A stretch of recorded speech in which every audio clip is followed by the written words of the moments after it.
ముంబైలో ఎలివేటెడ్ ట్రాక్లపై నడిచే మోనో రైళ్లు అయితే చాలా ప్రత్యేక ఆకర్షణగా ఉంటాయి. అయితే ఈ రైళ్లు ఏమొచ్చేసి భారీగా కురిసినటువంటి వర్షాల కారణంగా ఆ ట్రాక్ ఏమైందో తెలియదు కానీ ఈ 2 మోనో రైళ్లు అయితే ఆగిపోయాయి. దాంతో అందులో ఉన్నటువంటి 782 మంది ప్రయాణికులు ఏసీ అక్కడ అందక ఉక్కిరిబిక్కిరి అయిపోయారు. ఈలోగా అగ్నిమాపక సిబ్బంది అప్రమత్తమై వెంటనే అక్కడికి వచ్చి గ్లాసులు పగలగొట్టి 782 మందిని సురక్షితంగా బయటకైతే దింపడం జరిగింది. ఇప్పటికే ముంబై అతలాకుతలమైపోతుంది వర్షాలతో. అక్కడ చివరికి స్కూళ్లు, పాఠశాలలతో పాటు హైకోర్టు కూడా వర్షాల కారణంగా మూసివేశారు. నిన్న మధ్యాహ్నం 12:30 వరకే హైకోర్టు పనిచేసింది. ఆ తర్వాత భారీ వర్షాల కారణంగా దాన్ని అయితే క్లోజ్ చేశారు. అలాగే మరికొన్ని ప్రాంతాల్లోనైతే పూర్తిగా ఆ బస్సులు కూడా మునిగిపోయాయి. అలాంటి పరిస్థితి ముంబైలో ఏర్పడింది. కొన్ని బైకులు అయితే కొట్టుకుపోయాయి, కొన్ని బైకులు ఏమో మునిగిపోయాయి. కార్ల విషయం అయితే చెప్పక్కర్లేదు. కొంతమంది అయితే బైకుల్ని గేట్లు కట్టేశారు.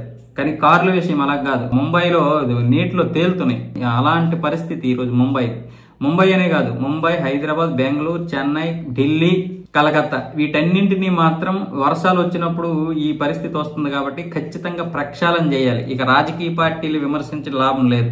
ఎవరైనా చేయొచ్చు. గత పాలకులు, ఇప్పుడు పాలకులు వీళ్ళందరినీ విమర్శించే కంటే ఇకనైనా సరే పారదర్శకత్వంగా వ్యవహరించి అందరూ కూడా ముందుకు వచ్చి జనజీవనం స్తంభించిపోకుండా ఉండాలంటే విమర్శలు చేసుకోకుండా ఖచ్చితంగా డ్రైనేజ్ వ్యవస్థని బాగు చేయాలి. అలాగే ప్లాస్టిక్ ని, అలాగే బయట చెత్తేసేస్తున్నారు ప్రజలకు కూడా కొంచెం క్రమశిక్షణ ఉండాలి. వ్యక్తిగత క్రమశిక్షణ లేకపోతే ఏ దేశం కూడా బాగుండదు.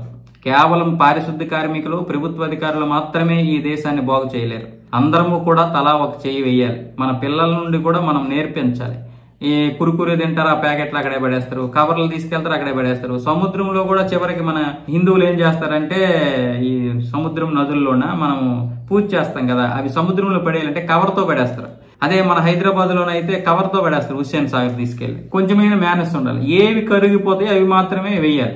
అంటే ఒక మామిడాకులు లాంటివి, పువ్వులు లాంటివి, అలాంటి వాటిని వేస్తే ఆ లోపల ఉన్నటువంటి జీవరాశులకి ప్రమాదం ఉండదు, మంచిగానే ఉంటుంది. అలాగే అవి కూడా నీటిలో కరిగిపోతాయి. కానీ అంతేగాని మీరు తీసుకెళ్లి ప్లాస్టిక్ కవర్లు పడేస్తుంటే, అలా కొన్ని కోట్ల మంది అలా చేసేస్తుంటే ఏమవుతుంది?